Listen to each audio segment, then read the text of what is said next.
दोस्तों, स्वागत है आपका आपके अपने यूट्यूब चैनल सिविलाइज शिक्षा पर। तो दोस्तों, जैसा कि आप लोगों को पता है कि हम लोग नई नई सीरीज़ लेकर आ रहे हैं। उसी क्रम में हम एक और सीरीज़ लेकर आ रहे हैं। इससे पहले कि आप लोगों को बता दें कि पीटी 365 की सीरीज़ चल रही है और जनवरी घटना चक्र करंट अफेयर की सीरीज़ कंप्लीट हो गई है और एक स्टेट वाइज डिस्कशन सीरीज़ भी चल रही है। और भी आगे भी कई सारी सीरीज़ से इसके बाद भी कई सारी सीरीज़ आएंगी। इसके तहत हम लोग एग्ज़ाम ओरिएंटेड अलग अलग सीरीज़ जो भी इम्पोर्टेंट सब्जेक्ट्स हैं, जो भी करंट अफेयर्स है या फिर सॉल्व पेपर हैं, उसको देखेंगे। तो इसी क्रम में हम लोग एक और नई सीरीज़ शुरू कर रहे हैं, जो उत्तर प्रदेश लोक सेवा आयोग की प्रारंभिक परीक्षा GS1 जो पहला पेपर होता है, GS1 और GS2 जो सीसैट होता है, तो उसमें जो GS1 पेपर है उसके पेपर्स को सॉल्व करेंगे। जैसे देखिए, ये 2017 का सॉल्व पेपर है, तो इसको हम लोग सॉल्व करेंगे।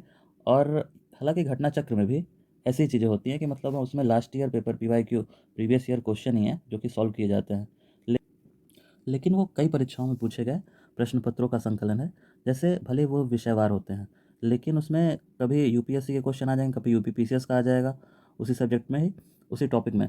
मान लीजिए पर्यावरण का है तो सतत विकास है, तो उसमें पहले कभी यूपीएससी का क्वेश्चन आ जाएगा, कभी यूपी पीसीएस का आ जाएगा। तो वो एक क्रम से किसी एक परीक्षा का प्रश्न पत्र नहीं होता है, एक परीक्षा के प्रश्न होते नहीं हैं उसमें।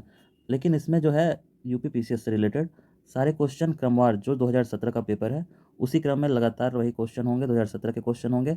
और इसमें विषयवार उसको बांट दिया गया है, हर विषय का सारे क्वेश्चन अलग। जैसे इसमें देखिए, भारतीय इतिहास का प्राचीन भारत, इसके क्वेश्चन अलग, फिर मध्यकालीन भारत के इसके क्वेश्चन अलग, ऐसे ही आधुनिक भारत के क्वेश्चन अलग।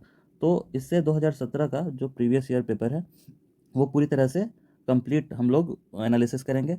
उसका जो भी सही ऑप्शन है वो देखेंगे और जो गलत ऑप्शन क्यों है वो भी देखेंगे।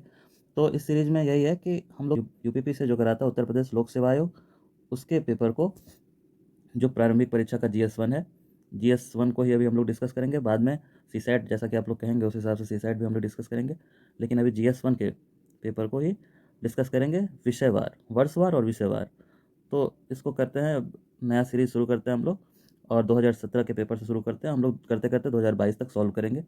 तो ये, तो आइए हम लोग शुरू करते हैं पहले विषय प्राचीन भारत का इतिहास से। तो सबसे पहला क्वेश्चन है, ऋग्वेद के कई परिच्छेदों में प्रयुक्त अघन्य शब्द संदर्भित है पुजारी के लिए, स्त्री के लिए, गाय के लिए, ब्राह्मण के लिए। तो ये शब्द गाय के लिए यूज हुआ है, क्योंकि अघन्या जो ऋग्वेद में इसका उल्लेख 176 बार गाय का उल्लेख मिलता है, और अघन्या का अर्थ होता है न मारने योग्य। इसका अर्थ होता है ना मानने योग्य। तो नेक्स्ट पे चलते हैं, 6ठी शताब्दी ईस्वी पूर्व का मत्स्य महाजनपद स्थित था, जो मध्य 6ठी शताब्दी में ईसा पूर्व का जो मत्स्य महाजनपद था वो कहाँ स्थित था। पहले 16 महाजनपद थे, इस समय 16 महाजनपद थे, जिसमें से मत्स्य महाजनपद राजस्थान में, इसका सही आंसर होगा राजस्थान। ये राजस्थान में था। इसकी राजधानी जो थी, राजधानी विराटनगर थी, राजधानी विराटनगर थी। और यहाँ पर पांडव छुपे थे, आपने महाभारत देखा होगा तो उसमें इसका जिक्र आता है। नेक्स्ट है, सूची 1 तथा सूची 2 को सुमेलित कीजिए तथा सूचियों के नीचे दिए गए कूट का सही उत्तर दीजिए। तो सूची देख लेते हैं। तो गांधार कला कुषाण से रिलेटेड है, जूनागढ़ शिलालेख रुद्रदमन 1 से, मिलिंद पन्हो मिनेंडर, ये तो आप लोग को पता होगा, और तक्षशिला लेख पतिक। तो हम लोग देख लेते हैं पहले का तीसरा, ए का तीसरा एक ही ऑप्शन में है जो कि तीसरा है। ए का तीसरा हो गया, बी का चौथा, सी का पहला और डी का दूसरा। नेक्स्ट चौथा क्वेश्चन देख लेते हैं। इसमें हम लोग एलिमिनेशन भी कर सकते हैं। जैसे आप लोग को अगर मिलित बन होगा मिनेंडर पता हो तो सी का पहला बस एक ही में है, तो उससे भी तीसरा सही हो जाता है। नेक्स्ट क्वेश्चन हम लोग देखते हैं, सूची 1 को सूची 2 से सुमेलित कीजिए और नीचे दिए गए कूट के सही उत्तर चुनिए। तो आदिनाथ, आदिनाथ का हो जाएगा ऋषभदेव, सही है। और मल्लीनाथ का जल कलश, पार्श्वनाथ का सर्प हो जाएगा, और संभवनाथ का अश्व हो जाएगा। तो इसी क्रम में हम लोग इसका जो आंसर सही है वो देख लेते हैं।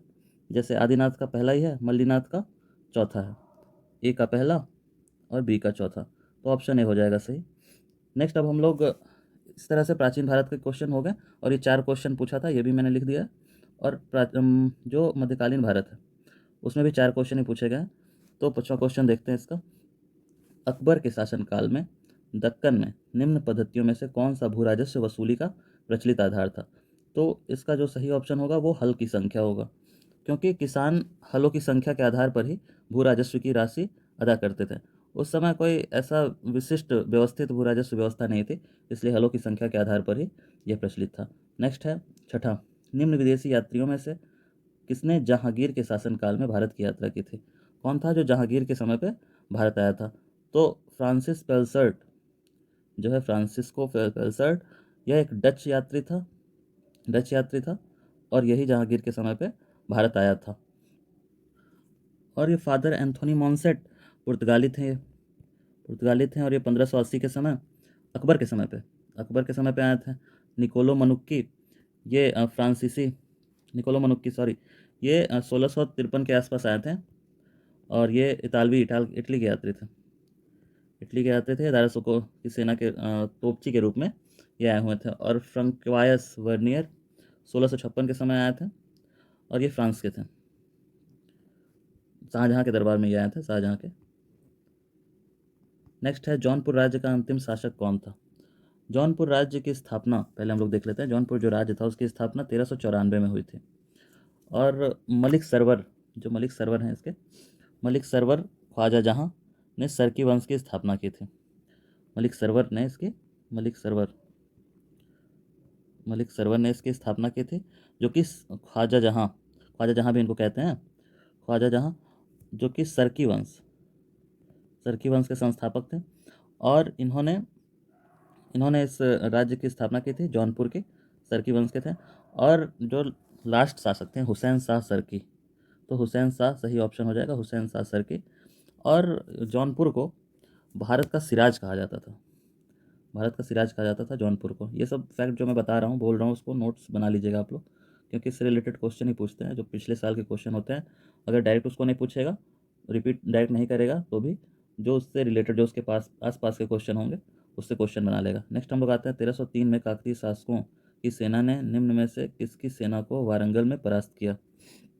तो इसका सही ऑप्शन हो जाएगा तीसरा, अलाउद्दीन खिलजी की सेना। अलाउद्दीन खिलजी ने दक्षिण भारत पर प्रथम आक्रमण 1303 ईस्वी में दक्षिण भारत पर प्रथम आक्रमण किया था और काकतीय शासक प्रताप रुद्रदेव पर किया था। जो प्रताप देव रुद्र थे, प्रताप देव रुद्र पर किया था, लेकिन यह विफल हो गया था। पहला जो अटैक था वो विफल हो गया था। सेकेंड अटैक जो था मलिक काफूर की नेतृत्व में, मलिक काफूर इसने जीता था। मलिक काफूर, तो उसके नेतृत्व में जो किया था इन्होंने, तो उसमें इनको विजय प्राप्त हुई थी। नेक्स्ट है आधुनिक भारत का इतिहास। इसमें हम लोग देख लेते हैं पहला क्वेश्चन, मतलब इसका 9वां क्वेश्चन। निम्नलिखित में से किस वर्ष बंगाल के मिदनापुर जिले में जातीय सरकार की स्थापना हुई थी? जो मिदनापुर जिला था उसमें किस वर्ष जातीय सरकार की स्थापना हुई थी? तो 17 दिसंबर 1942 में जातीय सरकार की स्थापना हुई थी। तामलुक जातीय सरकार की स्थापना हुई थी। समानांतर सरकार भी कहते हैं इसको, क्योंकि उस समय अलग अलग कई राज्यों में, कई क्षेत्रों में ऐसे सरकार लोगों ने बना रखे थे जब अंग्रेजों को भगाना था उस टाइम पे। नेक्स्ट आता है 10वां क्वेश्चन। निम्नलिखित में से किस केस की समस्त संसार में चर्चा हुई और अभियुक्तों के समर्थन में Albert Einstein, H.G. Wells, Harold Laski तथा रूजवेल्ट ने सहानुभूति टिप्पणियां की? तो इसका सही ऑप्शन हो जाएगा तीसरा, मेरठ षड्यंत्र मुकदमा, जिसमें 1929 से 1933 के बीच में 33 श्रमिक नेताओं पर मुकदमा चलाया गया था। जो 1929 से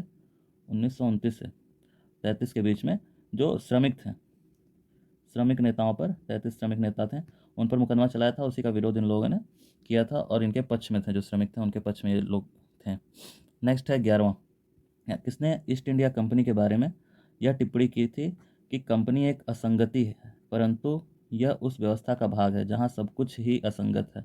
Warren Hastings, G.B. Macaulay, Lord Clive या हेनरी डुंडाडास? तो यह किया था लॉर्ड मैकाले ने। ब्रिटिश भारत में governor general Lord William Bentinck के परिषद के विधि सदस्य थे। मैकाले विधि सदस्य थे बेंटिक के विधि सदस्य। हम लोग झूठ में इनके नाम के आगे लॉर्ड बनाते हैं, लॉर्ड लगाते हैं, ये प्रथा चली आई है, लेकिन ये लोग लॉर्ड के लायक हैं नहीं। इन्होंने बहुत शोषण किया भारतीयों का, तो इनको बस बेंटिक बोलिए, कोई मतलब नहीं इनको लॉर्ड बोलने का। नेक्स्ट क्वेश्चन है 12वां, निम्नलिखित में से युग्मों को सुमेलित करना है। तो इसमें देख लेते हैं, इसमें 3 और 4 सही सुमेलित नहीं है, ये भी नहीं सही सुमेलित है, सन्यासी विद्रोह भी और कोल विद्रोह भी। क्योंकि सन्यासी विद्रोह 1770 से 80 के बीच में हुआ था, और जो कोल विद्रोह है वो 1831 से 32 के बीच में हुआ था। तो यहाँ पे दो ऑप्शन जैसे सुमेलित नहीं है पूछा है, तो दो ऑप्शन सही हो जाते हैं। अब आयोग ने इसमें से किसी एक को लिया होगा उस समय, लेकिन इसमें दोनों ही ऑप्शन सही हैं। निम्नलिखित में से किस समाज सुधारक, नेक्स्ट क्वेश्चन है 13वां, निम्नलिखित में से किस समाज सुधारक ने 1826 के जूरी अधिनियम का घोर विरोध किया था? जो 1826 की जूरी अधिनियम थी उसका घोर विरोध किया था किसने? तो वो थे राजा राम मोहन राय।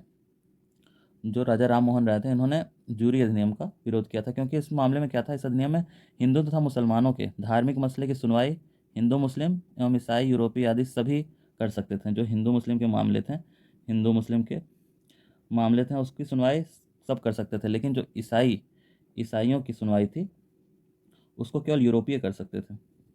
तो इसलिए इन्होंने इसका विरोध किया था। नेक्स्ट है 14वां, निम्नलिखित में से किन स्थानों पर डचों ने अपने व्यापारिक अड्डे स्थापित किए थे?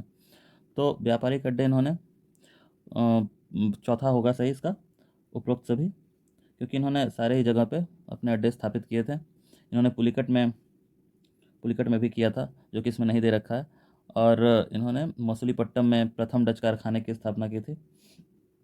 तो इसका चौथा सही हो जाएगा।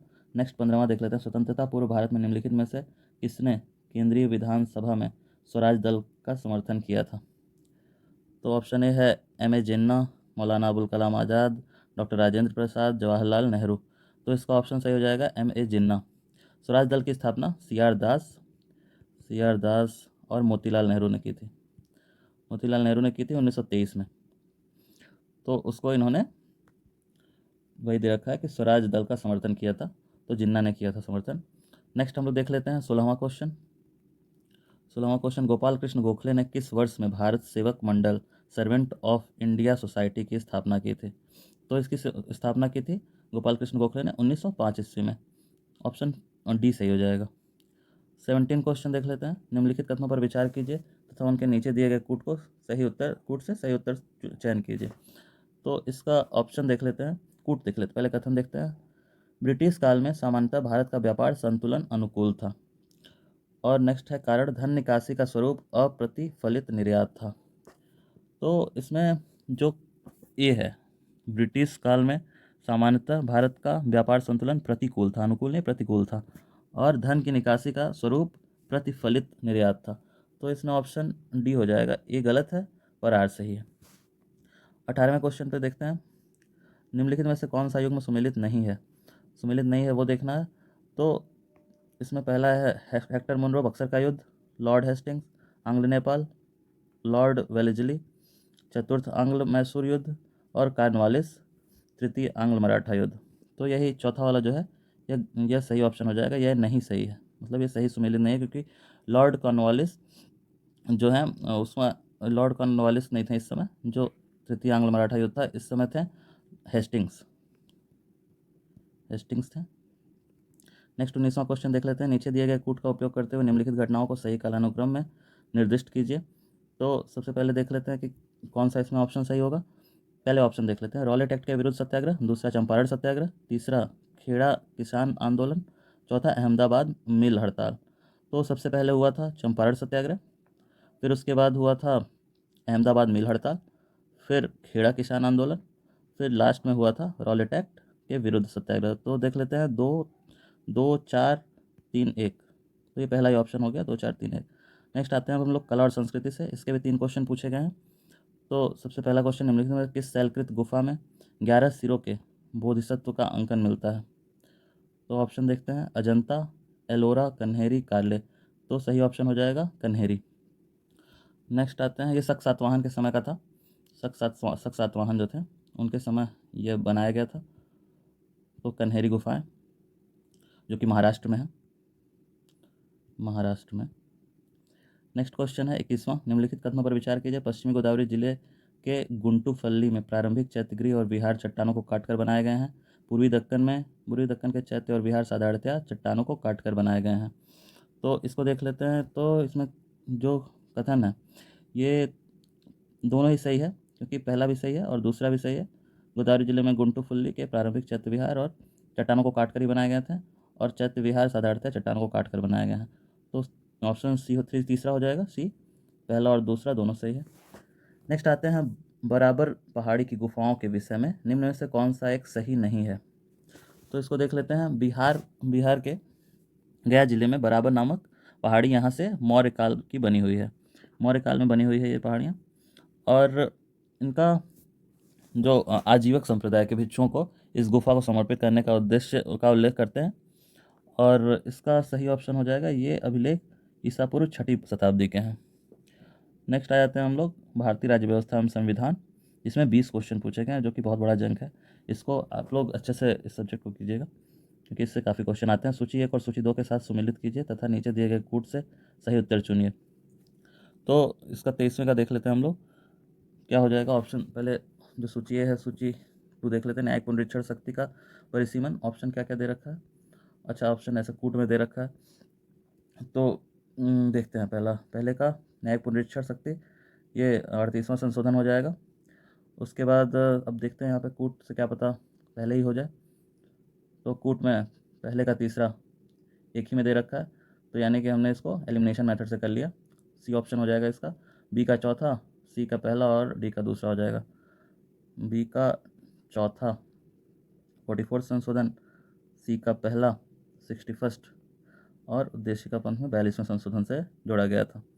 और जो उम्र बढ़ाई गई थी 21 वर्ष से 18 वर्ष कर दी गई थी, उम्र घटाई गई थी मताधिकार का, वो 61वें संविधान संशोधन से। नेक्स्ट है 24वां क्वेश्चन। नेक्स्ट क्वेश्चन देख लेते हैं 24वां, जिसमें भारत एवं अमेरिका की राजनीतिक व्यवस्थाओं के बीच निम्नलिखित में से कौन सी विशेषताएं समान हैं। तो पहला ये नहीं है, अवशिष्ट शक्तियाँ केंद्र के पास, ये नहीं है, गलत ऑप्शन है। अवशिष्ट शक्तियाँ राज्यों के पास है, ये भी गलत है ऑप्शन। राष्ट्रपति के पास पॉकेट वीटो की शक्ति है, ये सही है। उच्च सदन के में कुछ मनोनीत सदस्य होते हैं, ये गलत है। तो केवल थ्री हो जाएगा, पहला ऑप्शन ही सही है। नेक्स्ट है 25वां क्वेश्चन। भारतीय संविधान में राज्यों का संघ की संकल्पना को प्राप्त किया गया। जो भारतीय संविधान है उसमें राज्यों का संघ पहले ही अनुच्छेद में दे रखा है, तो उसको कहाँ से लिया गया, तो ब्रिटिश नॉर्थ अमेरिका अधिनियम से लिया गया है। ऑप्शन तीसरा हो जाएगा। नेक्स्ट देख लेते हैं हम लोग 26वां। लोकसभा में अधिवेशन गठित करने हेतु गणपूर्ति कोरम कितनी होती है। जो गणपूर्ति मतलब जिससे हम लोकसभा में जो अधिवेशन जो भी शुरू होते हैं, जो सेशन चलते हैं, उसके लिए कम से कम 1/10वां भाग, सदन के कुल सदस्यों की संख्या का 10वां भाग सदन में उपस्थित होना चाहिए। तो ऑप्शन बी सही हो गया। निम्नलिखित में से कौन सरकारिया आयोग का सदस्य था। तो सरकारिया आयोग के सदस्य डॉक्टर SR सेन थे। ऑप्शन सी सही हो जाएगा। इसमें जो सरकारिया आयोग में सरकारिया अध्यक्ष थे, और जो वी शिवरामन थे, और एक डॉक्टर SR सेन, 3 लोगों का आयोग बनाया गया था। नेक्स्ट देख लेते हैं हम लोग 28वां क्वेश्चन। सूची 1 को सूची 2 से सम्मिलित कीजिए और नीचे दिए गए कूट का सही उत्तर चुनिए। तो राज्य है और इधर राज्यसभा के सदस्यों की संख्या है। तो इसको देख लेते हैं। गुजरात में राज्यसभा सदस्यों की संख्या 11 है। कर्नाटक में 12 है। केरल में 9 है और उड़ीसा में 10 है। तो इसको हम लोग देख लेते हैं। ए का दूसरा, बी का तीसरा, ए का दूसरा, तीसरा ऑप्शन पहले ही ऑप्शन में एलिमिनेशन मेथड से ही आ गया, बाकी सारा सेम ही है, आप लोग इसको मिला लीजिएगा। नेक्स्ट क्वेश्चन 29वां है। नीचे 2 वक्तव्य दिए गए हैं। अभिकथन ए, चुनाव की घोषणा होते ही राजनीतिक दलों को आदर्श आचार संहिता का पालन करना होता है। और दूसरा है कारण, आदर्श आचार संहिता को संसद ने नियमित किया था। तो इसका जो ऑप्शन है कूट देख लेते हैं क्या क्या है, क्योंकि ये जो अभिकथन है वो सत्य है और ये संविधान ने नहीं दिया था, ये गलत है। तो इसमें जो ऑप्शन सी है, ऑप्शन तीसरा ए सत्य है और आर असत्य है, ये सही हो जाएगा। नेक्स्ट हम लोग देखते हैं 30वां क्वेश्चन। नीचे दिए गए कथन, इसमें अभिकथन इसमें भी और कारण है। तो भारत में न्यायिक पुनरीक्षण का क्षेत्र सीमित है। दूसरा है भारतीय संविधान में कुछ उधार की वस्तुएं हैं। तो दोनों ही सत्य है, क्योंकि भारत में न्यायिक पुनरीक्षण का क्षेत्र सीमित है, और जो कारण है भारतीय संविधान में कुछ उधार की वस्तुएं हैं। तो इसका ऑप्शन सेकंड हो जाएगा। दोनों सत्य हैं, लेकिन ये कारण सही स्पष्टीकरण नहीं करता है। नेक्स्ट हम लोग देख लेते हैं 31वां क्वेश्चन। भारतीय संविधान की 3य अनुसूची में निम्न में से क्या उपबंधित है। तो इसमें क्या उपबंधित है, इसको देखने के लिए हम लोग देखते हैं कि जो भी ऑप्शन है, संघ के मंत्री के लिए पद की शपथ का प्रारूप, और दूसरा देखते हैं तो ये उच्चतम न्यायालय के मुख्य न्यायाधीश द्वारा ली जाने वाली शपथ का प्रारूप, तीसरा है भारत के राष्ट्रपति के लिए पद की शपथ का प्रारूप, और चौथा है संसद के सदस्य द्वारा ली जाने वाली शपथ का प्रारूप। तो इसमें देखिए पहला तो सही हो जाएगा, दूसरा भी सही है और चौथा सही है, ये गलत है। तो ऑप्शन तीसरा सी ऑप्शन हो जाएगा। प्रोटेम स्पीकर सामान्यतः किसे नियुक्त किया जाता है? 32nd क्वेश्चन, प्रोटेम स्पीकर किसे नियुक्त किया जाता है? तो ये प्रोटेम स्पीकर नवनिर्वाचित लोकसभा के वरिष्ठतम सदस्यों में से एक को चुना जाता है, और यही जो नवनिर्वाचित सदस्य होते हैं उनको शपथ ग्रहण करवाते हैं, शपथ यही दिलाते हैं। उसके बाद जो स्थायी अध्यक्ष चुन लिया जाता है, उसके बाद इनको उस पद से हटा दिया जाता है। नेक्स्ट है 33, बुलक कैपिटलिस्ट बैल पूंजीपति किसे कहा गया है? तो यह बुलक जो कैपिटलिस्ट हैं वो उन किसानों को कहा गया है जिनके पास कुछ साधन तो है पर धनाढ़ नहीं है। तो इसका ऑप्शन सी हो जाएगा। नेक्स्ट है 34 क्वेश्चन देख लेते हैं हम लोग। राज्यसभा का सर्वप्रथम गठन किस वर्ष किया गया था? तो राज्यसभा का सर्वप्रथम गठन 1952 में किया गया था। ऑप्शन सी सही हो जाएगा। तो 35 का देख लेते हैं। निम्नलिखित में से कौन अंतर्राज्य परिषद गठन करने के लिए अधिकृत है? तो अंतर्राज्य परिषद जो गठन करता है वो राष्ट्रपति करता है। तो ऑप्शन सेकंड सही हो जाएगा। नेक्स्ट है 36 क्वेश्चन, निम्नलिखित में से कौन सा सही सुमेलित नहीं है? तो नीति निनुमोदन प्रस्ताव, मितव्ययिता प्रस्ताव, सांकेतिक प्रस्ताव, लेखानुदान। तो नीति निनुमोदन प्रस्ताव, बजट की मांग को घटाकर 1 रुपया कर दिया जाए। दूसरा है मितव्ययिता प्रस्ताव, बजट की मांग में से एक निर्दिष्ट राशि घटा दी जाए। तीसरा है बजट की मांग में से 100 रुपये कम कर दिए जाए। और लेखानुदान, बजट मांगों को पूर्ण रूप से वित्तीय वर्ष के लिए पारित कर दिया जाए। तो इसका जो सही ऑप्शन हो जाएगा वो ऑप्शन डी हो जाएगा, क्योंकि ये सुमेलित नहीं है। ऑप्शन डी जो है सुमेलित नहीं है, तो ये सही हो जाएगा क्योंकि ये इसके लिए नहीं होता है। अनुच्छेद 16 में इसकी बात रखी गई है, अनुच्छेद 16 में कम है, लेखानुदान की बात है, और ये 4 सही सुमेलित नहीं है। नेक्स्ट हम लोग देख लेते हैं 37, निम्नलिखित कथनों पर विचार कीजिए और नीचे दिए गए कूट से सही उत्तर को चुनिए। तो भारत एक लोकतांत्रिक देश है, भारत का अपना एक संविधान है। तो इसका जो ऑप्शन 2 सही हो जाएगा, क्योंकि ए भी सही है, 2 भी सही है, लेकिन ये इसकी सही व्याख्या नहीं करता। नेक्स्ट है 38 क्वेश्चन, 38वां क्वेश्चन, निम्नलिखित में से कौन संसद सदस्यों का सामूहिक विशेषाधिकार नहीं है? सामूहिक विशेषाधिकार नहीं है, संसद सदस्य जो होते हैं उनका सामूहिक विशेषाधिकार नहीं है। तो वो तीसरा ऑप्शन हो जाएगा, साक्षी के रूप में उपस्थिति से स्वतंत्रता। नेक्स्ट है निम्नलिखित कथनों पर विचार कीजिए तथा नीचे दिए गए कूट से अपना उत्तर चुनिए। राज्यपाल को उच्च न्यायालय के न्यायाधीश की नियुक्ति का अधिकार नहीं है, वह विधानमंडल का हिस्सा नहीं है। नेक्स्ट है उन्हें विधान परिषद के कुछ सदस्यों को मनोनीत करने का अधिकार है, उनके पास कोई न्यायिक शक्ति नहीं है। तो इसका जो सही ऑप्शन हो जाएगा उसके लिए हम लोग पहले इसको देख लेते हैं जो ऑप्शन है। तो सही ऑप्शन के लिए पहला वाला सही लग रहा है, पहला सही होगा, ये विधानमंडल का हिस्सा नहीं, ये गलत हो जाएगा। फिर तीसरा सही है और चौथा गलत हो जाएगा। तो पहला और तीसरा जिसमें सही हो उसको सही ऑप्शन मांग लेते हैं। पहला और तीसरा सेकंड में सही है, तो सेकंड सही ऑप्शन हो जाएगा। निम्नलिखित में से कौन संविधान के अनुच्छेद 21 के दायरे में नहीं आता है? तो अनुच्छेद 21 के दायरे में कार्यस्थल पर महिलाओं का लैंगिक उत्पीड़न यह नहीं आता है अनुच्छेद 21 के अंतर्गत।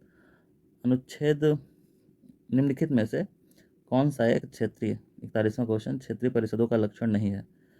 क्षेत्रीय परिषदों का गठन जो है 1956 में किया गया था, राज्य पुनर्गठन आयोग अधिनियम 1956 के तहत किया गया था। तो इसका जो सही ऑप्शन हो जाएगा यह एक संवैधानिक संस्था है। सही ऑप्शन ए संवैधानिक संस्था है। नेक्स्ट 42nd क्वेश्चन देख लेते हैं। राज्यसभा द्वारा संविधान के अनुच्छेद 249 के अंतर्गत पारित संकल्प जिसके द्वारा संसद को राज्य सूची के विषय पर राष्ट्रीय हित में विधि निर्मित करने का अधिकार दिया गया हो, प्रवृत्त रहेगा। तो भारतीय संविधान के अनुच्छेद 249 के तहत यह वर्णित है कि अगर राज्यसभा विशेष बहुमत से संकल्प पारित कर दे तो संसद राज्य सूची में वर्णित विषयों पर कानून बना सकती है। तो इसका सही ऑप्शन हो जाएगा आपका ऑप्शन तीसरा, 1 वर्ष से अधिक नहीं लगना चाहिए और 1 वर्ष के अंदर बना लेगा। तो नेक्स्ट हम लोग ये भी टॉपिक ख़त्म हो गया पॉलिटी का भी। अब नेक्स्ट है भौतिक भूगोल। वर्षा की मात्रा निर्भर करती है।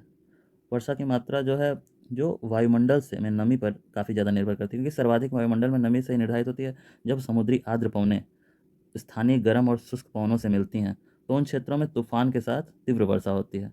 इस प्रकार विभिन्न प्रकार की वर्षाएं होती हैं। कभी बूंदाबांदी होगा, वर्षण होगा, बर्फबारी होगा। तो जो भी हवा में नमी होगी, वायुमंडल में जो भी नमी होगी, उसी की मात्रा, अगर नमी कम है तो बूंदाबांदी होगा, अगर नमी बढ़ गई तो बहुत तेज़ बारिश होगी। तो वायुमंडल की नमी पर निर्भर करता है। 43rd का सेकंड ऑप्शन हो जाएगा। 44 देख लेते हैं। अधोलिखित में से कौन शीत महासागर धारा नहीं है?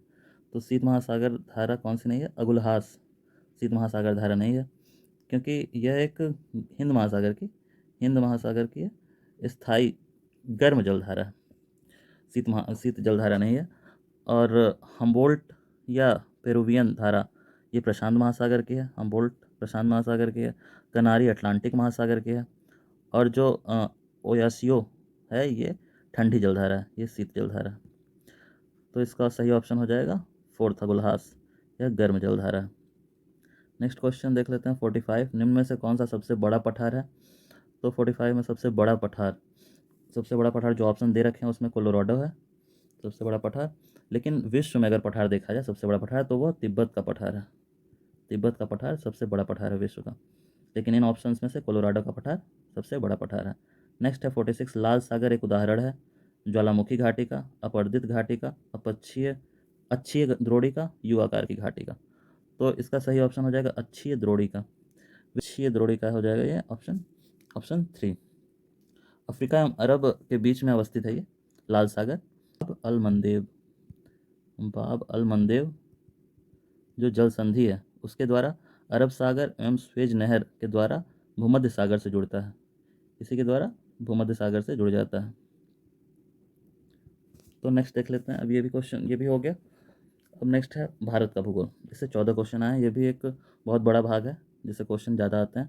तो भारत का सर्वाधिक गहराई वाला बंदरगाह, जो सर्वाधिक गहराई वाला बंदरगाह है वह पारादीप बंदरगाह है। इसकी गहराई 17.1 मीटर है। और फिर उसके बाद क्रमशः कोचीन, इसके दूसरे नंबर पर कोचीन आता है, और तीसरे नंबर पर आता है मारमागोआ, और चौथे नंबर पे कांडला।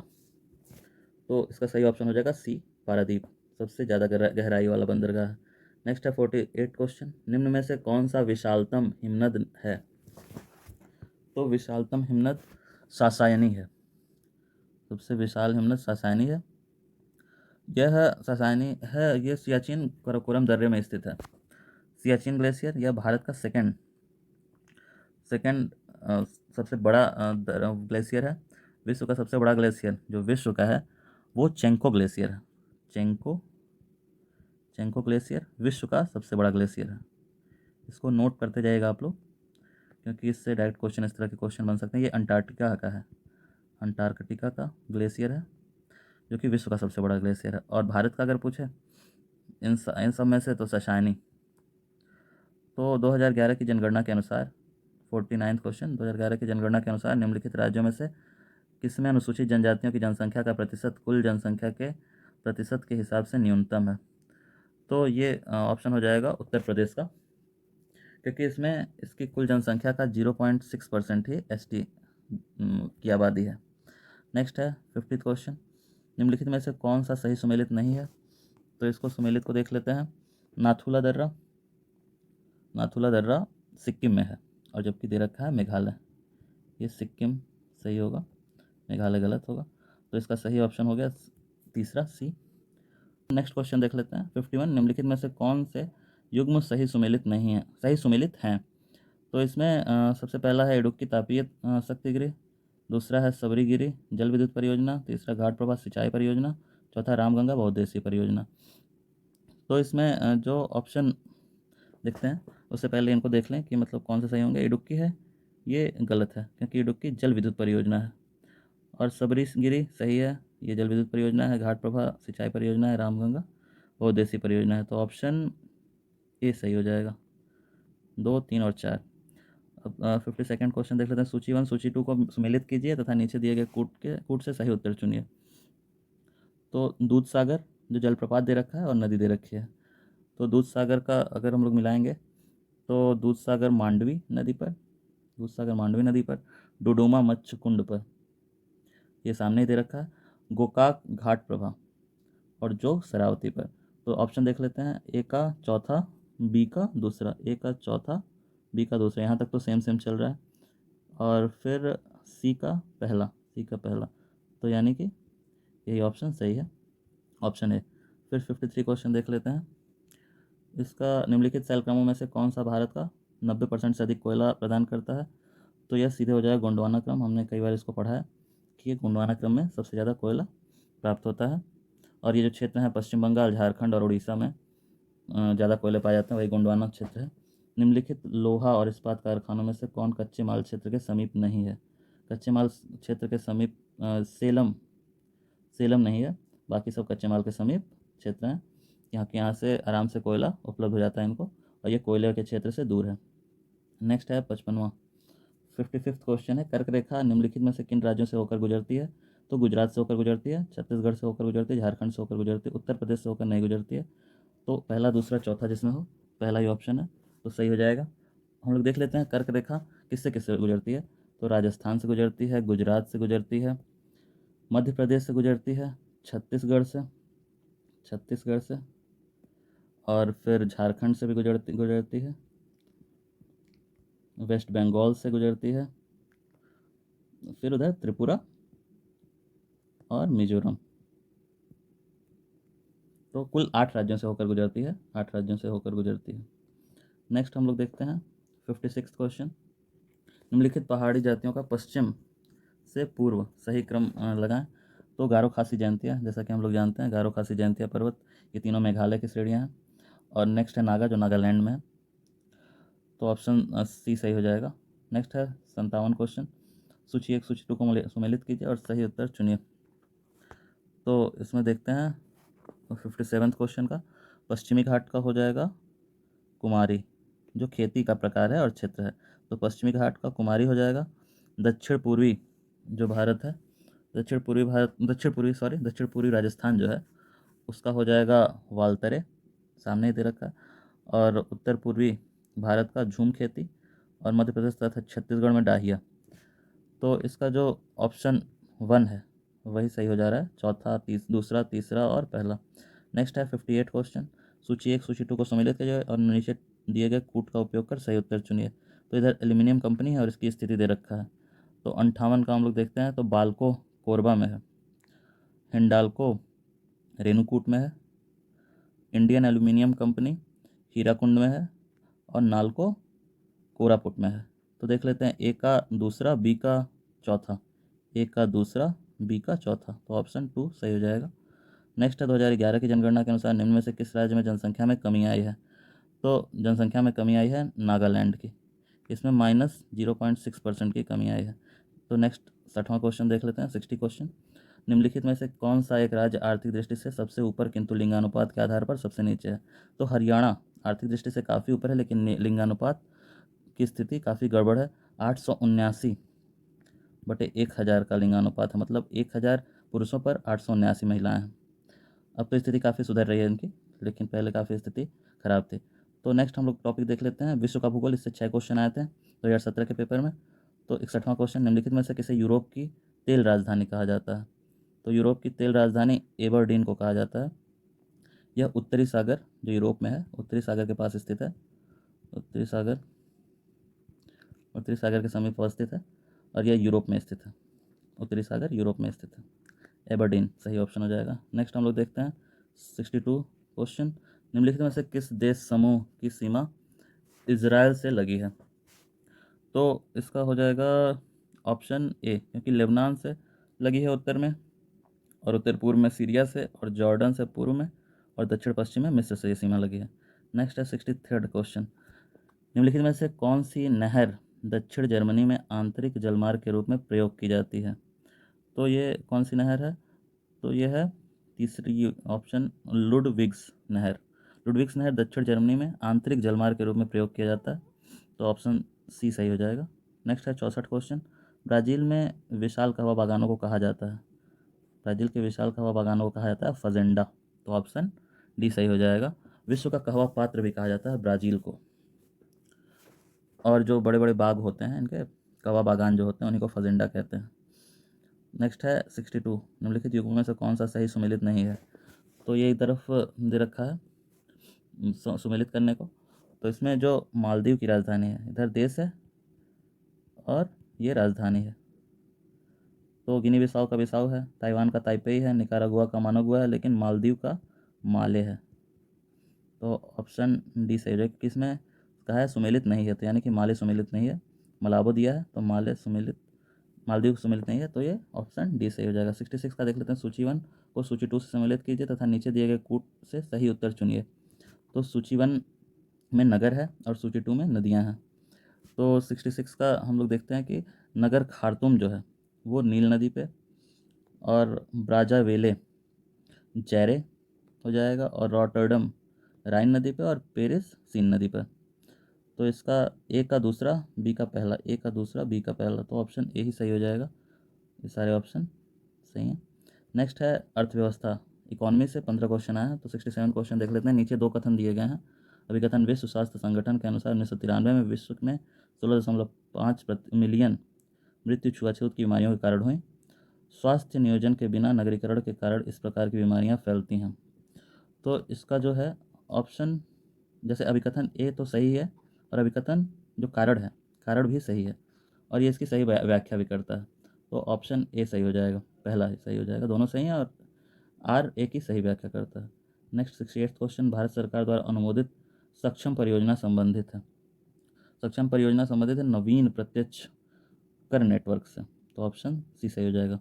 69 देख लेते हैं। स्टार्टअप की विशेष आवश्यकताओं को पूरा किया जाता है, तो इसका ऑप्शन हो जाएगा, ये सारे ही सही लग रहे हैं, क्योंकि दूध निवेशकों के माध्यम से, जोखिम युक्त पूंजी से, भीड़ वित्त पोषण जो क्राउड फंडिंग होती है उससे भी किया जाता है। तो उपरोक्त सभी से इसकी आवश्यकताओं का पूरा किया जाता है। नेक्स्ट है 70 क्वेश्चन, भारत सरकार द्वारा आरंभ की गई निम्नलिखित योजनाओं को समयानुक्रम व्यवस्थित कीजिए। मतलब जो पहले आया है उसको पहले व्यवस्थित करना है, उसके बाद आगे, उसके बाद वाले को। तो सबसे पहले प्रधानमंत्री जनधन योजना आई थी, जो कि 2014 में आई थी। फिर मेक इन इंडिया स्कीम 2014, तो इसमें डेट भी आप लोग को पता होना चाहिए, क्योंकि दोनों 2014 में आया है, तो कैसे पता चलेगा। तो ये अगस्त में आई थी, अगस्त में आई थी प्रधानमंत्री जनधन योजना, और सितंबर में आई थी मेक इन इंडिया, सितंबर 2014 में मेक इन इंडिया। और फिर आपका अटल पेंशन 9 मई 2015 में, और सुकन्या समृद्धि योजना 22 जनवरी 2015 में। तो ये क्रम है, इसको आप लोग देख लीजिए, क्योंकि ऑप्शन ऐसा मिल नहीं रहा है। और यही क्रम है कि सबसे पहले आपका जनधन योजना आई, फिर मेक इन इंडिया आई, फिर सुकन्या समृद्धि योजना, फिर अटल पेंशन योजना। तो 4 3 1 2 दे नहीं रखा ऑप्शन में, इसलिए इसका दिक्कत है। ऑप्शन ए थोड़ा सा इधर उधर दे रखा। नेक्स्ट देखते हैं हम लोग 71, सामाजिक सुरक्षा अधिनियम 2008 के अंतर्गत प्रारंभ की गई राष्ट्रीय स्वास्थ्य बीमा योजना आच्छादित करती है। तो इसमें हो जाएगा, ये केवल असंगठित क्षेत्र के श्रमिकों को, जो इनफॉर्मल सेक्टर में श्रमिक हैं, उनको आच्छादित करती है ये योजना। नेक्स्ट है 72 क्वेश्चन, तो 11वीं योजना के दौरान शिशु मृत्यु दर IMR को कम करने का लक्ष्य था। जो 11वीं योजना थी उसके तहत जो लक्ष्य था वो 28 प्रति 1000 लाइव बर्थ था। जो 12वीं योजना है उसके तहत अब ये 25 प्रति 1000 कर दिया गया।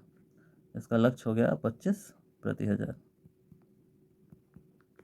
नेक्स्ट है 73 क्वेश्चन, किस वर्ष में संयुक्त राष्ट्र संघ ने परम गरीबी की परिभाषा दी थी। जो परम गरीबी की परिभाषा दी थी वो कब दी थी। पहला 1994, दूसरा 1995, तीसरा 1996, चौथा 1997। तो इसका सही ऑप्शन हो जाएगा 1995 में ये व्याख्या दी थी कोपेनहेगन सम्मेलन में। उसी समय परम गरीबी और समग्र गरीबी की भी परिभाषा दी थी। नेक्स्ट है 74वां, निम्नलिखित में से कौन एक वर्ल्ड इकोनॉमिक फोरम द्वारा ग्लोबल जेंडर गैप इंडेक्स वैश्विक लिंग सूचकांक का आकलन हेतु प्राचल के रूप में प्रयुक्त नहीं होता है। मतलब जो इसका प्राचल नहीं है, तो स्वास्थ्य को देखा जाता है इसके तहत, शिक्षा को देखा जाता है, आर्थिक स्थिति देखी जाती है, आराम को नहीं देखा जाता। तो यही सही ऑप्शन हो जाएगा।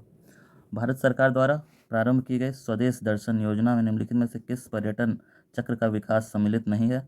तो विरासत चक्र सम्मिलित है, सूफी चक्र सम्मिलित नहीं है, रामायण चक्र सम्मिलित है, तटीय चक्र सम्मिलित है। तो सही ऑप्शन हो जाएगा सूफी चक्र, क्योंकि सम्मिलित नहीं वाले को पूछा है, तो यानी कि सूफी चक्र सम्मिलित नहीं है, यही सही ऑप्शन है। 76 नेशनल फैमिली हेल्थ सर्वे 3 के अनुसार भारत में स्वास्थ्य देखभाल का मुख्य स्रोत चिकित्सा का निजी क्षेत्र है। तो इसका सही ऑप्शन हो जाएगा शहरी क्षेत्र के 70% कुटुंबों का। तो 76 का ऑप्शन सी हो जाएगा।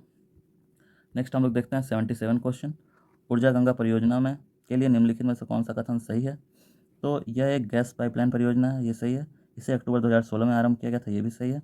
नेक्स्ट, यह ईरान में से भारत तक फैली हुई, नहीं ये गलत है, ये केवल भारत की ही परियोजना है, तो ये ईरान में हो ही नहीं सकती है। इसका शुरुआत 2016 में वाराणसी में मोदी जी ने किया था, और ये भारत की आंतरिक परियोजना है। उत्तर प्रदेश, पश्चिम बंगाल, झारखंड और उड़ीसा आदि राज्य इससे लाभान्वित होंगे। तो इसका जो ऑप्शन 1 और 2 जिसमें हो वो सही हो जाएगा, केवल 1 और 2, ऑप्शन बी सही हो जाएगा, दूसरा ऑप्शन। नेक्स्ट क्वेश्चन है 78, निम्नलिखित में से कौन सा सही सुमेलित नहीं है?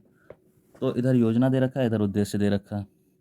तो 78 में जो ये उदय वाला तो सही है, हृदय ये भी सही है, विरासत वाले शहरों का। नेक्स्ट अमृत ये भी सही है, शहरों में मूलभूत संरचना सुधार। ये स्वच्छ भारत शुद्ध पेयजल नहीं, जबकि ये शौचालय निर्माण से रिलेटेड है, शौचालय निर्माण से रिलेटेड है। तो ये ऑप्शन सही सुमेलित नहीं है, तो ऑप्शन 4 सही हो जाएगा।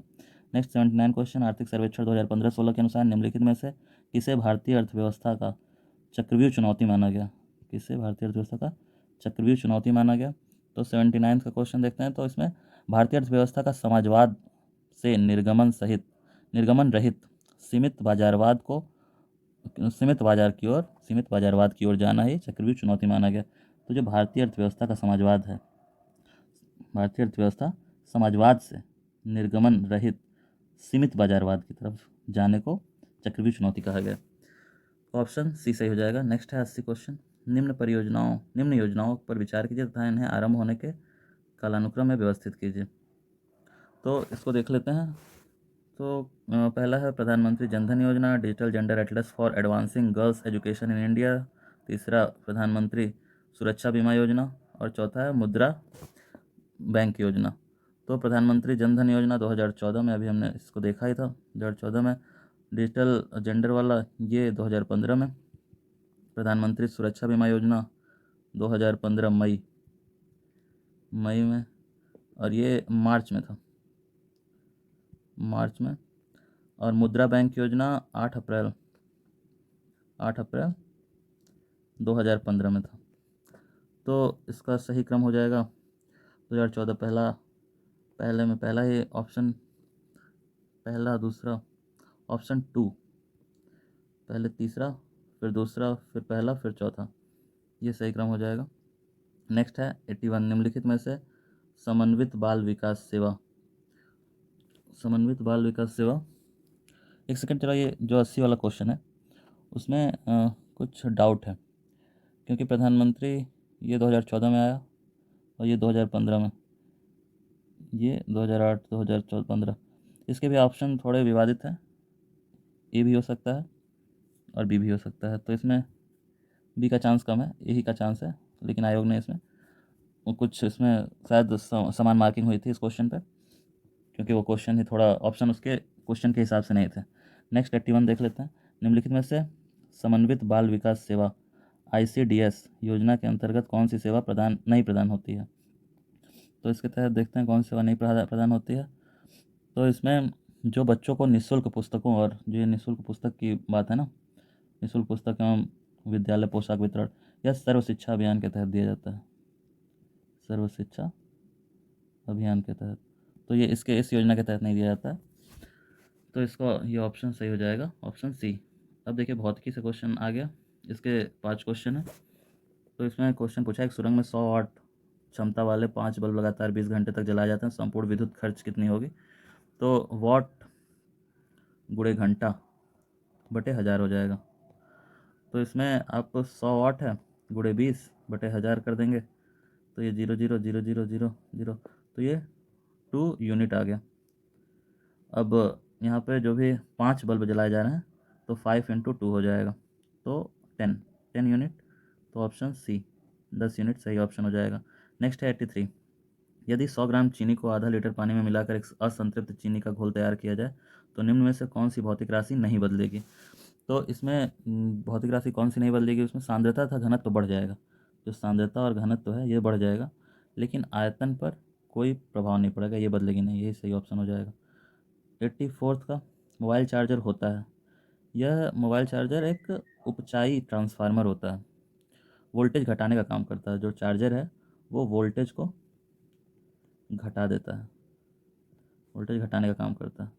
नेक्स्ट 85, टेलीविज़न दर्शक डिश एंटीना प्रयुक्त करते समय बरसात में उपग्रह सिग्नल नहीं प्राप्त करते क्योंकि ऑप्शन है एंटीना छोटे होते हैं, वर्षा की बूंदें रेडियो तरंगों की ऊर्जा अवशोषित करती हैं, तीसरा है वर्षा की बूंदें रेडियो तरंगों की ऊर्जा की मूल दिशा को विचलित करती हैं। तो इसमें तीनों ही सही लग रहे हैं, एंटीना छोटे भी होते हैं, ये भी वर्षा की बूंदें, और तीसरा ये दिशा भी विचलित करती हैं, तो ऑप्शन 4 हो जाएगा सही। नेक्स्ट है 86, एक कटा हुआ हीरा जगमगाहट के साथ चमकता है, तो इसके कारण क्या है, यह पूर्ण आंतरिक परावर्तन के कारण चमकता है। नेक्स्ट है 87 क्वेश्चन, हम लोग रसायन विज्ञान का क्वेश्चन सॉल्व करेंगे जिसमें 4 क्वेश्चन आए हैं। एलपीजी सिलेंडर में रिसाव से उत्पन्न दुर्गंध निम्नलिखित में से किसकी वजह से होता है।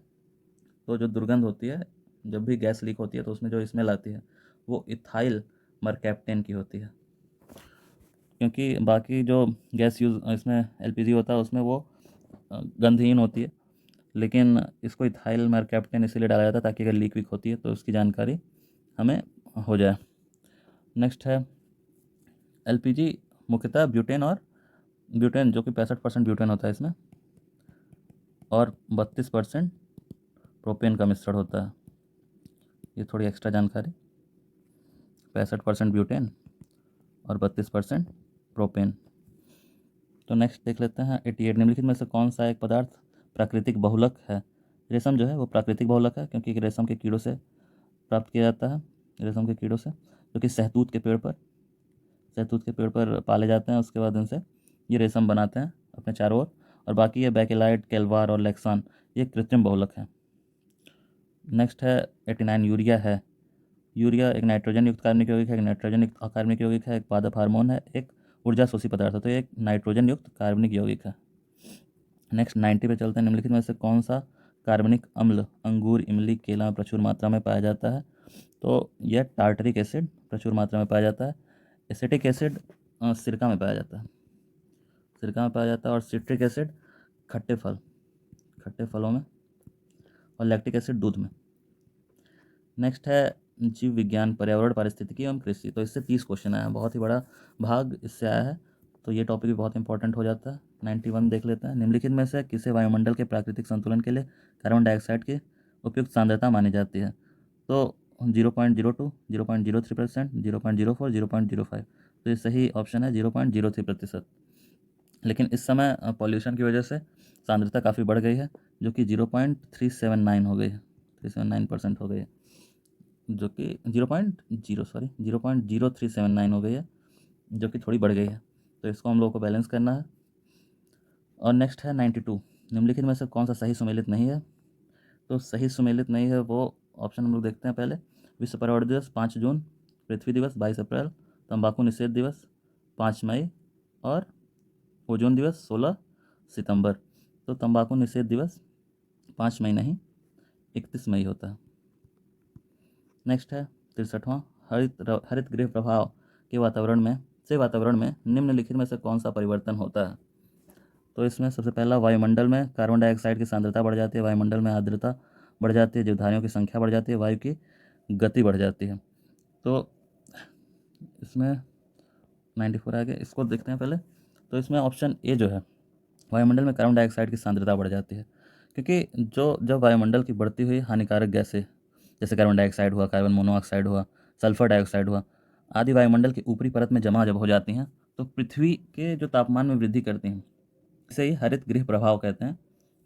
वायुमंडल में CO2 की सांद्रता बढ़ने से पृथ्वी से जब वापस जो लौटने वाले अवरक्त किरणें होती हैं वो रुक जाती हैं, वो उन्हें रोक लेती हैं, जिसकी वजह से वातावरण गर्म हो जाता है। तो यही ऑप्शन बी सही है, ऑप्शन ए सही है, ऑप्शन पहला 93 का पहला। नेक्स्ट है 94, सबके लिए सतत ऊर्जा दशक पहल है। तो 94 का हो जाएगा राष्ट्रीय संयुक्त राष्ट्र संघ द्वारा, संयुक्त राष्ट्र संघ की पहल है ये, जो कि 2014 से 2023 के बीच माना गया है इस दशक को। नेक्स्ट है भोपाल गैस दुर्घटना का कारण था, जो भोपाल गैस दुर्घटना हुई उसका कारण था मिथाइल आइसोसाइनेट का रिसाव। यह 3 दिसंबर 1984 की घटना है।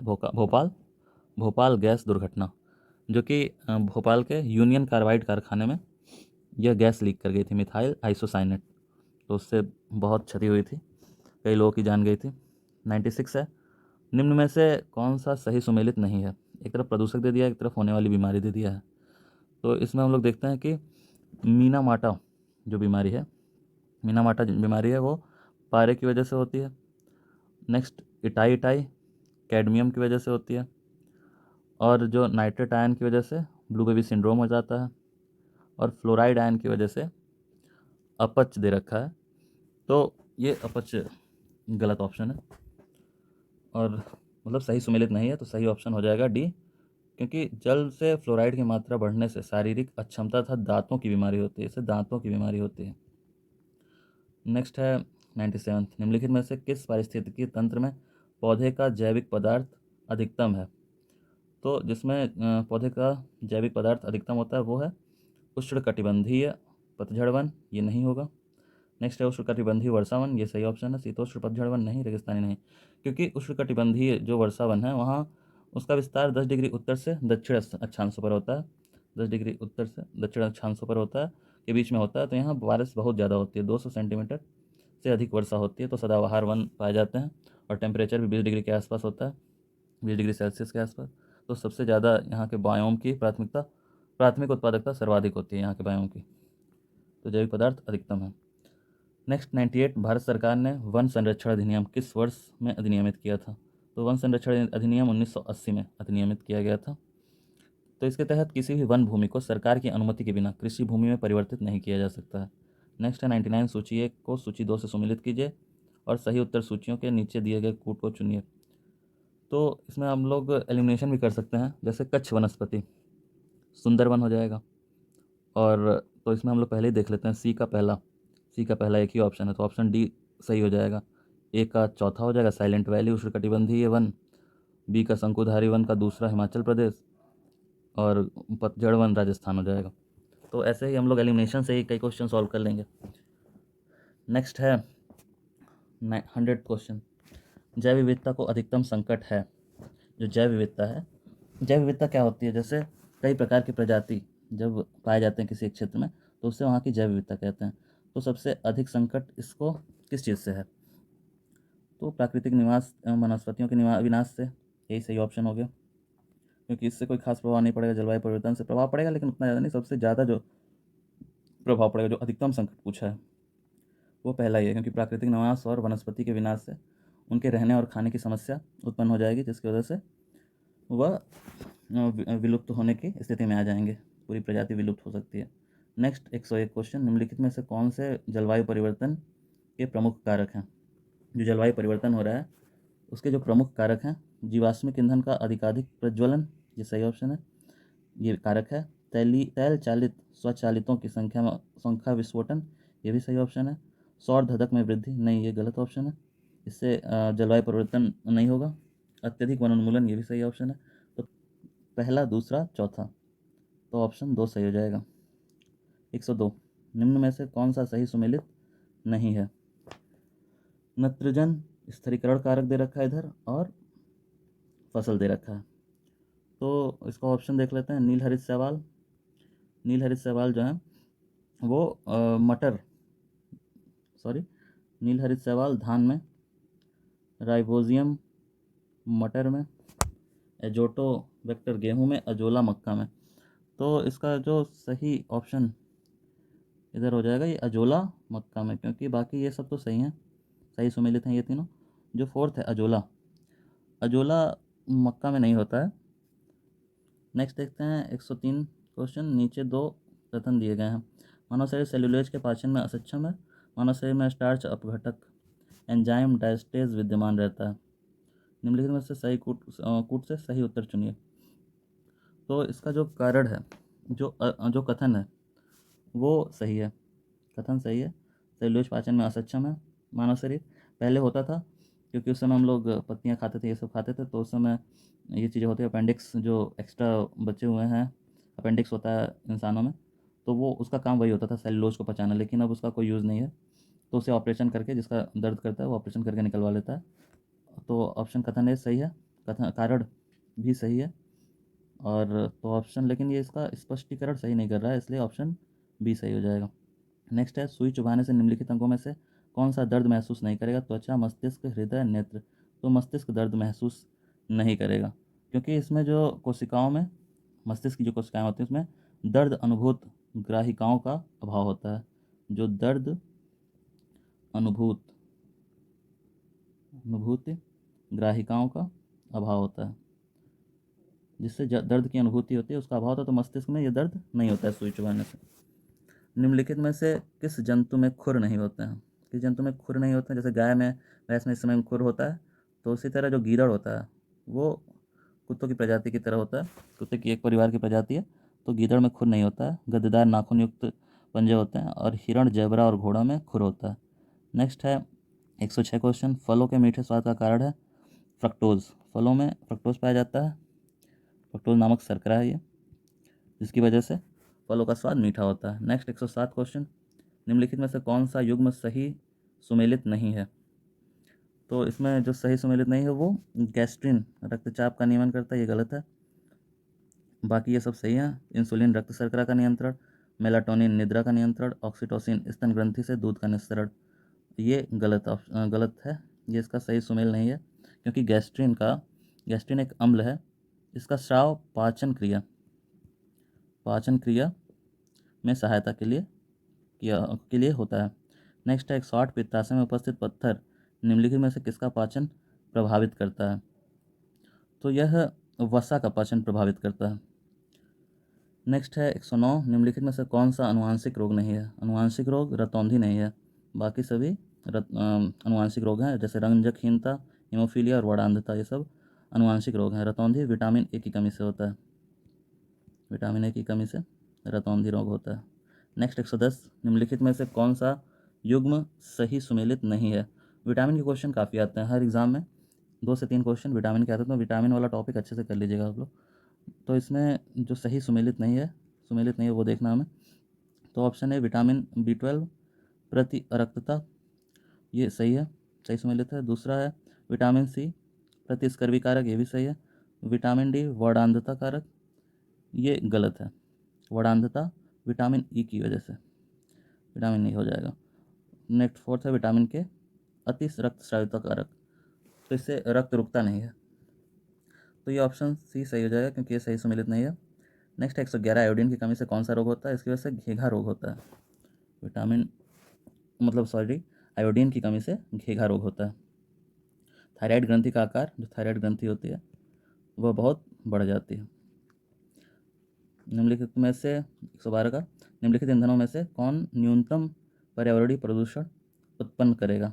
हाइड्रोजन जो है सबसे कम पर्यावरण प्रदूषण उत्पन्न करेगा, क्योंकि इसको जलाने से जल उत्पन्न होता है, और बाकी डीजल, मिट्टी का तेल, कोयला आदि को जलाने से कार्बन डाइऑक्साइड, कार्बन मोनोऑक्साइड, इस तरह की विषैली गैसें निकलती हैं। नेक्स्ट है 113, निम्नलिखित में से किसका मस्तिष्क उसके शरीर के अनुपात में सबसे बड़ा होता है? तो इन चारों ऑप्शन में चींटी का जो मस्तिष्क है उसके शरीर के अनुपात में, जो चींटी का मस्तिष्क है वो शरीर के अनुपात में सबसे बड़ा होता है। सूची 1 सूची 2 से सुमेलित कीजिए, सूचियों के नीचे दिए गए कूट की सहायता से सही उत्तर चुनिए। तो पहले सूची में उत्पाद है, दूसरे में स्रोत है। तो अफीम कैसे प्राप्त किया जाता है, इसको हम लोग देखते हैं। अफीम को फल से प्राप्त किया जाता है, और जो हींग है उसको जड़ से प्राप्त किया जाता है।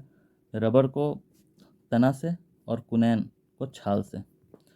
तो इसका जो सही मिलान देख लेते हैं, ए का तीसरा, बी का दूसरा, ए का तीसरा, बी का दूसरा, तो ऑप्शन दूसरा सही हो जाएगा। नेक्स्ट आते हैं, सूची 1 को सूची 2 से सुमेलित कीजिए, सूचियों के नीचे दिए गए कूट से सही उत्तर दीजिए। वन अनुसंधान संस्थान, जो वन अनुसंधान संस्थान है वो देहरादून में है। भारतीय चारागाह एवं चारा अनुसंधान ये झांसी में है।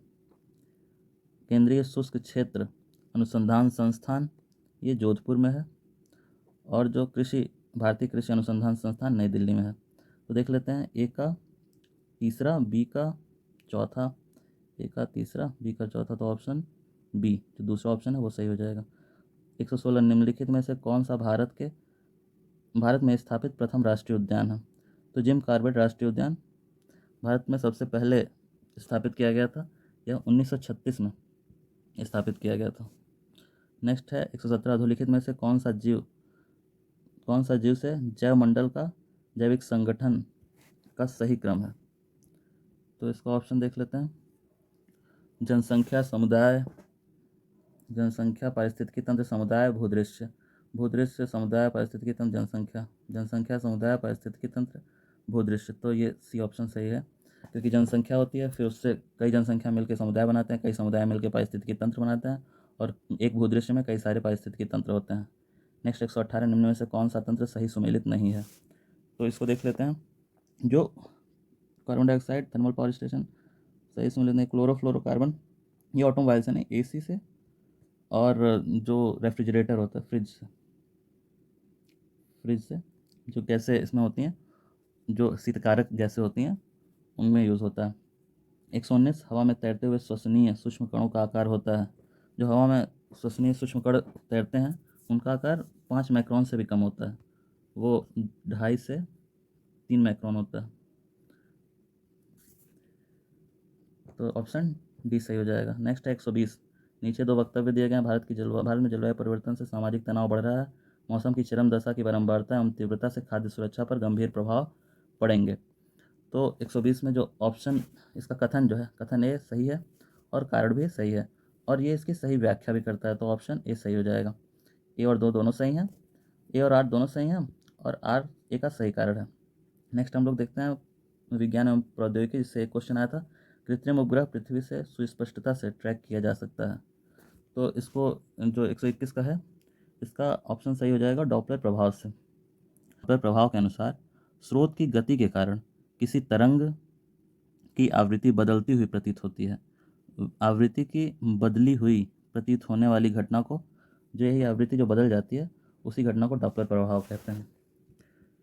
नेक्स्ट है राज्य विशेष। यूपी का जो विशेष है, जैसे यूपी से जो क्वेश्चन पूछे जाते हैं उसमें बस 3 ही क्वेश्चन आया। तो यूपी में अब तक तो ऐसे ही हो रहा था, पहले यूपी के काफ़ी क्वेश्चन आते थे, लेकिन इस समय यूपी के काफ़ी क्वेश्चन कम कर दिया गया। इस बार सिलेबस चेंज हुआ है, तो हो सकता है यूपी के क्वेश्चन ज़्यादा हो, तो यूपी पे भी आप लोग ध्यान दीजिएगा। तो 122 क्वेश्चन सूची 1 को सूची 2 से सुमेलित कीजिए। सूचियों के नीचे दिए गए कूट के सही उत्तर चुनिए। तो इधर उद्योग है, इस तरफ केंद्र है। तो खेल का सामान मेरठ हो जाएगा, दिया सलाई बरेली हो जाएगा, पीतल का सामान मुरादाबाद हो जाएगा, और लकड़ी पर नक्काशी सहारनपुर हो जाएगा। तो ऑप्शन देख लेते हैं। ए का तीसरा, बी का चौथा, ए का तीसरा, बी का चौथा। अभी तक तो सेम सेम चल रहा है। नेक्स्ट देखते हैं सी का पीतल का सामान मुरादाबाद। ऑप्शन ए, ऑप्शन दूसरा है ना ये, इधर थोड़ा सा ये प्रिंट इधर हो गया। तो ऑप्शन जो 122 का है, 122 का ऑप्शन तीसरा, चौथा, पहला और दूसरा, तो ऑप्शन 2 सही हो जाएगा। 123 1 अप्रैल 2017 से प्रभावी उत्तर प्रदेश में अकुशल श्रमिक की न्यूनतम मजदूरी निश्चित की गई है। तो उत्तर प्रदेश सरकार ने जो अकुशल श्रमिक हैं उनकी न्यूनतम मजदूरी 7400 प्रति माह कर दी है। नेक्स्ट है 124। उत्तर प्रदेश में कितने कृषि जलवायु क्षेत्र पाए जाते हैं? तो उत्तर प्रदेश में कुल 9 कृषि जलवायु क्षेत्र पाए जाते हैं। पश्चिमी मैदान, उत्तर पूर्वी मैदान, पूर्वी मैदान, मध्य पश्चिमी मैदान, दक्षिणी पश्चिमी अर्धशुष्क मैदान, बुंदेलखंड मैदान, विंध्यन पहाड़ी क्षेत्र और तराई क्षेत्र। ये 9 प्रकार के जलवायु क्षेत्र पाए जाते हैं। तो समसामयिकी देख लेते हैं, जो करंट के क्वेश्चन थे, लेकिन ये उस समय करंट के ज़्यादा इंपॉर्टेंट थे। इसमें हम लोग बस उसके डायरेक्ट आंसर देखते जाएंगे, क्योंकि अब इनका आना बहुत ही कम चांस है। आ भी सकते हैं कुछ क्वेश्चन, जैसे कई बार पुरानी योजनाओं को पूछ लेता है, लेकिन इनके आने के चांसेस काफ़ी कम है। तो 125 का देख लेते हैं। निम्नलिखित में से किसके द्वारा जनवरी 2017 में सेज इंडिया मोबाइल ऐप शुरू किया गया? तो इसका ऑप्शन सी हो जाएगा, वाणिज्य एवं उद्योग मंत्रालय। नेक्स्ट 126 यूनेस्को के तत्वावधान में सामाजिक विकास पर प्रथम विश्व शिखर सम्मेलन कहाँ पर आयोजित किया गया? तो 126 का हो जाएगा चौथा, कोपेनहेगन।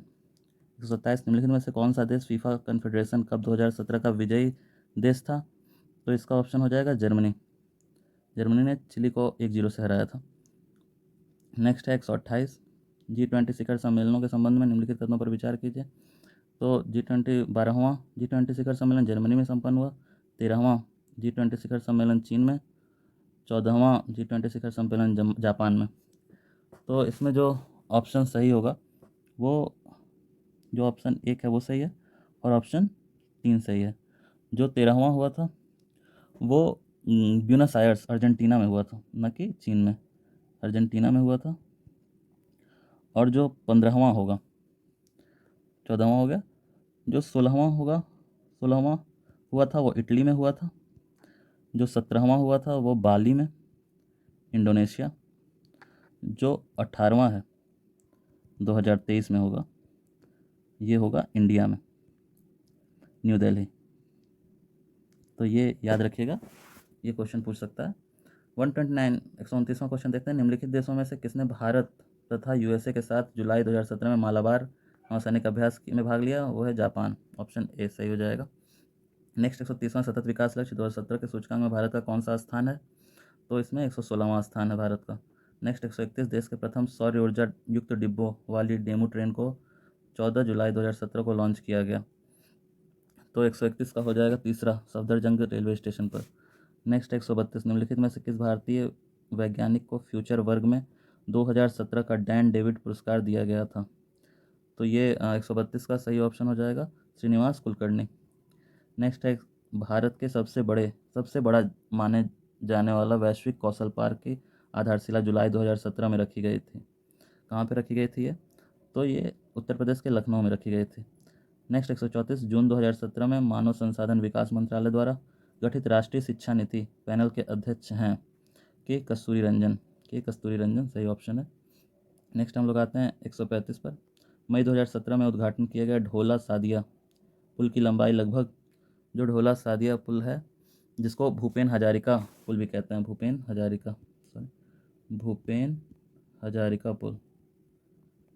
पुल भी कहते हैं का नाम दिया गया।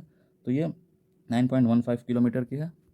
और जो भूपेन हजारिका हैं वो असम के प्रसिद्ध संगीतकार हैं असम के। इनको भारत रत्न भी दिया गया था। नेक्स्ट है 136 संघाई सहयोग संगठन का शिखर सम्मेलन जिसमें भारत को पूर्ण सदस्य के रूप में शामिल किया गया है वह संपन्न हुआ है। तो 136 का ऑप्शन हो जाएगा अस्ताना में, कजाकिस्तान में जगह है अस्ताना। नेक्स्ट 137 9वें ब्रिक्स शिखर सम्मेलन का मेजबान देश है।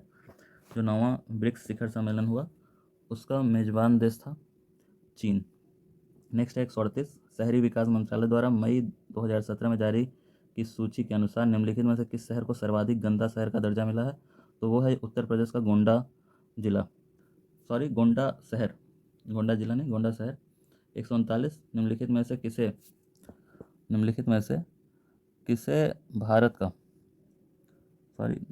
किसे 2016 के सरस्वती सम्मान से सम्मानित किया गया?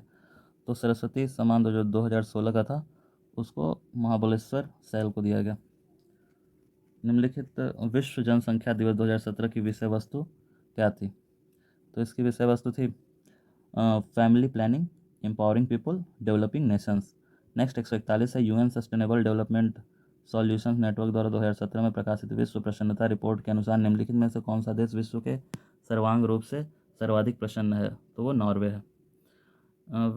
वैसे भी हम लोग देखते हैं स्कैंडिनेवियाई जो देश हैं, नॉर्वे, स्वीडन, फिनलैंड, इस तरह के, डेनमार्क, ये देश ही इन सब इंडेक्सेस में इनका काफ़ी अच्छा स्थान रहता है। जो खुशी से रिलेटेड होते हैं, डेवलपमेंट से रिलेटेड होते हैं, उसमें काफ़ी बेहतर परफॉर्मेंस होती है इनकी। नेक्स्ट 142 वित्त वर्ष 2017-18 में संघ सरकार की बजट की 10 प्रमुख विषय वस्तुओं में से निम्नलिखित में से कौन सा सम्मिलित नहीं है? तो इसमें पहला निर्यात निष्पादन सम्मिलित नहीं है। नेक्स्ट आ जाता है हम लोग इजराइल तथा फिलिस्तीन के मध्य शांति वार्ता हेतु अंतर्राष्ट्रीय सम्मेलन 2017 में निम्नलिखित में कहाँ हुआ था? तो जो 2017 में जो सम्मेलन हुआ था वो कहाँ हुआ था उसको हम लोग देख लेते हैं। ये पेरिस में संपन्न हुआ था, फ्रांस की राजधानी पेरिस में। नेक्स्ट है 144 ऑस्ट्रेलियाई ओपन बैडमिंटन सुपर सीरीज में पुरुष एकल का खिताब जीतने वाला प्रथम भारतीय कौन है? तो इसमें ये किदाम्बी श्रीकांत सही ऑप्शन हो जाएगा, के श्रीकांत। फिर 145 किस राज्य सरकार ने सरकार की उपलब्धियों को प्रदर्शित करने के लिए वेब आधारित मंच प्रतिबिंब मार्च 2017 में शुरू किया है? तो वो है कर्नाटक सरकार, ऑप्शन सी हो जाएगा सही जवाब। नेक्स्ट है विविध विविध से 5 क्वेश्चन आया है। रानी झांसी समुद्री राष्ट्रीय पार्क की स्थापना कब हुई थी? तो वो 1996 में हुई थी।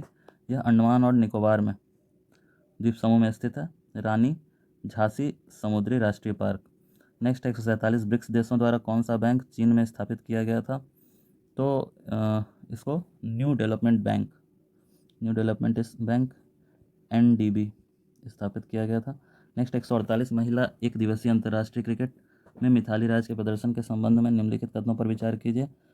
तो इसका है सबसे पहले 6000 से अधिक रन बनाने का श्रेय उन्हें जाता है, सही है ये। उन्होंने अपने प्रथम मैच में शतक बनाया था, सही है। लगातार 7 अर्धशतक बनाने का रिकॉर्ड भी उनके नाम है। सर्वाधिक शतक बनाने का विश्व रिकॉर्ड उनके नाम है, ये गलत ऑप्शन है। तो 1 2 3 सही ऑप्शन हो जाएगा। नेक्स्ट 149वां है, 149वां देख लेते हैं। तो उसमें निम्नलिखित में से किस राज्य में जापानी इंसेफेलाइटिस अनुसंधान केंद्र स्थापित किया जाने वाला है? तो इसमें ऑप्शन देख लेते हैं। मध्य प्रदेश, उत्तर प्रदेश, राजस्थान, पंजाब। उत्तर प्रदेश के गोरखपुर में ये स्थापित होगा। नेक्स्ट 150वां भारत की प्रथम सेमी हाई स्पीड ट्रेन तेजस चलेगी। तो तेजस मुंबई तथा करमाली के बीच में चलेगी। प्रथम सेमी हाई स्पीड ट्रेन तेजस मुंबई तथा करमाली के बीच चलेगी। तो दोस्तों ये हमारा 150वां क्वेश्चन था। इस तरह से हमने UPPCS जो 2017 की परीक्षा थी, प्रारंभिक परीक्षा, उसका जो GS पेपर 1 था उसका हमने पूरा पेपर एनालिसिस किया और ऑप्शन भी देखे। उससे अलग जो ऑप्शन नहीं भी सही थे उनके बारे में भी देखा, तो एक्स्ट्रा जानकारी भी ली। केवल उसको सॉल्व नहीं कराया गया और बल्कि उसके जो अन्य भी ऑप्शन थे उनके आसपास के भी प्रश्नों को टच किया गया, जिससे बहुत बड़ा एरिया हमारा कवर हुआ। और इस तरह से हमने 2017 का पेपर पूरा सॉल्व कर लिया, जो कि वर्षवार और विषयवार 2017 का निकला। और उसमें हर विषय का, जैसे प्राचीन भारत, मध्यकालीन भारत, आधुनिक भारत, पॉलिटी, इकॉनमी, सबको अलग अलग बांट के उस 2017 के पेपर को देखा गया, जो कि UPPCS की प्रारंभिक परीक्षा का पेपर 1 था, GS पेपर 1 था। तो इस तरह से इसको हमने कंप्लीट किया। ऐसे ही हम लोग और भी इसके आगे 2018, 2019, 2020 के भी पेपर लाएंगे और 21-22 तक के पेपर को सॉल्व किया जाएगा। 22 तक को 2022 तक को सॉल्व किया जाएगा। और आपको ये वीडियो, क्योंकि इसमें काफ़ी एफर्ट लगा, काफ़ी जानकारी इकट्ठा की गई, तो इसको सॉल्व करने के लिए और इससे आप लोगों को काफ़ी फ़ायदा होगा। और इसको आप लोगों को अगर ये सही लगा हो, ये वीडियो सही लगी हो, जानकारी इससे आप लोगों को कुछ मिली हो, आपने नोट्स बनाया होगा, तो ये आगे के लिए भी काम आएगा आपके। तो इसके लिए इसको आप लाइक करिए वीडियो को और शेयर कीजिए दोस्तों को, ताकि इस तरह का एक सीरीज़ जिसमें कि एकदम अलग 2017 का UPPCS का पेपर सब्जेक्ट वाइज हमने डिस्कस किया, ऐसा कहीं और नहीं डिस्कस करते हैं लोग, सब में ऐसे इधर उधर करके ही करते हैं। एक एक सब्जेक्ट को बांट कर किया गया और इसको अच्छे से सॉल्व कीजिए आप लोग, इससे आप लोग को बहुत ज़्यादा फ़ायदा होगा। जो कि केवल फोकस्ड PCS दे रहे हैं तो उनको तो ज़्यादा ही फ़ायदा होगा, और अन्य एग्ज़ाम के लिए भी ये पूरी तरह से लाभप्रद साबित होगा।